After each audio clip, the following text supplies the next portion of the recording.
Hey everyone, welcome back. In the month of April, I read 5 books and 1 trade paperback, so let's just dive in. The first book that I read was Being Me by Renee Jones. This is the second book in the Inside Out series, which is an erotica adult novel. I ended up giving this 3 stars.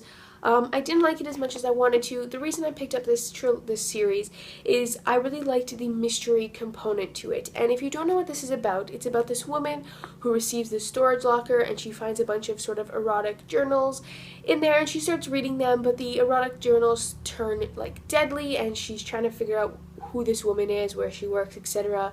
She figures that out and sort of insinuates herself in this woman's life to find out where she went because she's missing. And that's what really intrigued me, was sort of the adult side of a mystery kind of thing. The mystery aspect in this portion sort of takes place outside of our main character's view, so sort of like off stage, and I really didn't like that. That's what I was most excited for, was the mystery component, so I was hoping to see more of that, but I didn't. And it's not that I didn't like the sex scenes or I don't like the erotica genre. I don't know, I found it boring and I really wanted to like this. I figured I would because it would be erotica plus a mystery. I was hoping for it to be like 50-50 almost, but it wasn't, and yes, so I probably won't be continuing this. The second book that I read was Beautiful Lies by Cheryl. I received this from the author in exchange for an honest review. I ended up giving this 4 out of 5 stars. I did a full video review, so I'll leave that link down below for you to check out, but I did really enjoy this book. It was fantastic. It's sort of like a love story with a psychological twist about this woman who falls in love with sort of a dream guy in her imagination when she's in a coma for a month, and then she wakes up and sort of has to deal with the repercussions of loving her actual boyfriend and then this guy she sort of made up while in the coma. It's fantastic, definitely recommend. The next book that I read was A Work in Progress by Franta. I received this from Simon & Schuster in exchange for an honest review. I ended up giving this 3 stars. If you know who Franta is, you know that he's a big YouTuber here, and he seems like a really down-to-earth and easy to get along with guy, and that really comes through in his memoir. His memoir sort of starts from when he was a kid all the way up until his present life, so moving to LA to pursue his YouTube career and what it means to be a YouTube star and the repercussions that it has on his life and future career, etc. I would only recommend this to fans of Franta's. If not, you might find it a little tedious and boring. I mean, he is only 21, and in terms of just sort of lifespan, he hasn't experienced much, although for a 21-year-old, he has experienced a lot more than I have, or a lot of 21-year-olds that I know. But if you're looking just for a fun memoir to read, this one is pretty fun. He has a lot of funny side bits. All the pictures in here were taken by him. It really adds, another layer to the story. This memoir follows sort of his identity issues, his sexual identity issues, what it means to just be alive and just stuff like that. And he conquers and talks about these issues in a very lighthearted and easy to read way.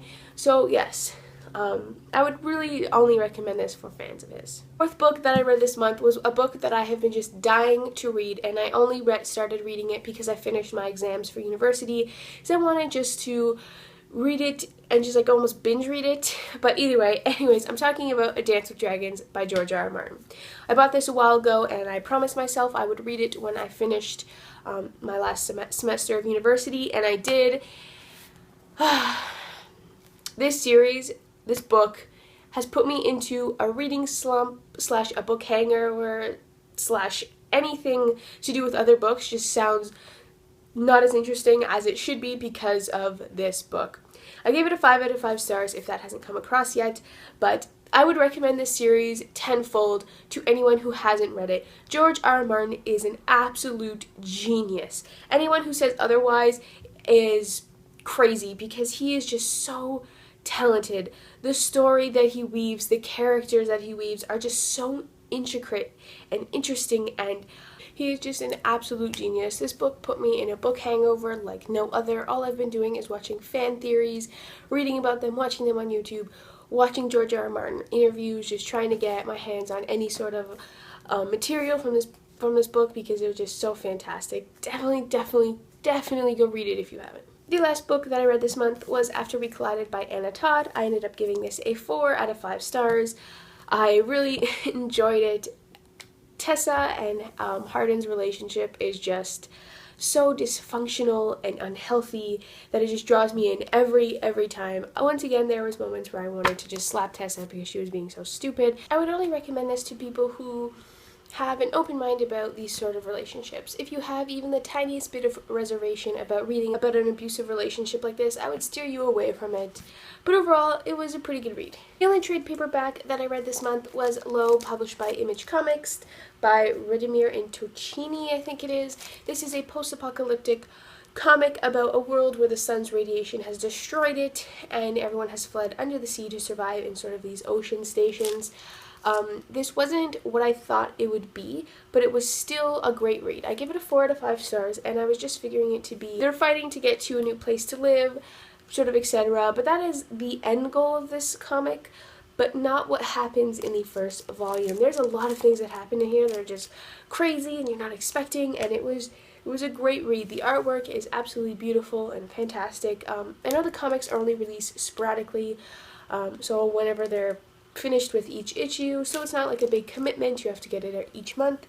So if it sounds interesting, definitely get the preview online for free and see if it captures you. Now on to my May TBR.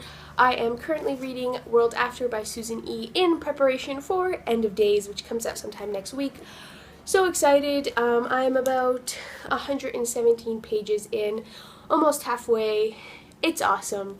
Penguin is a badass. I love these books. They're so fantastic. So if you haven't read them, definitely check them out. Post-apocalyptic world where angels are descending on Earth, killing everyone. Fantastic. I only plan on reading 2 other books this month, and then I'm just going to keep it open from there. So the first one is After We Fell by Todd, which is the 3rd book in the After series. This book is so big. It's like 800 pages of contemporary abusive relationships where all they do is fight and then make up and fight again. And yeah, so I'm pretty excited to read that. The last book that I plan on reading is The Girl on the Train by Paula Hawkins. This is sort of described as a Gone Girl sort of book, so a psychological thriller. Gone Girl is my absolute favorite book of 2014, so I can't wait to pick this up. I've heard some pretty great things. So these are the books that I read in the month of April. Let me know down below what you read in April. Thanks for watching. Bye.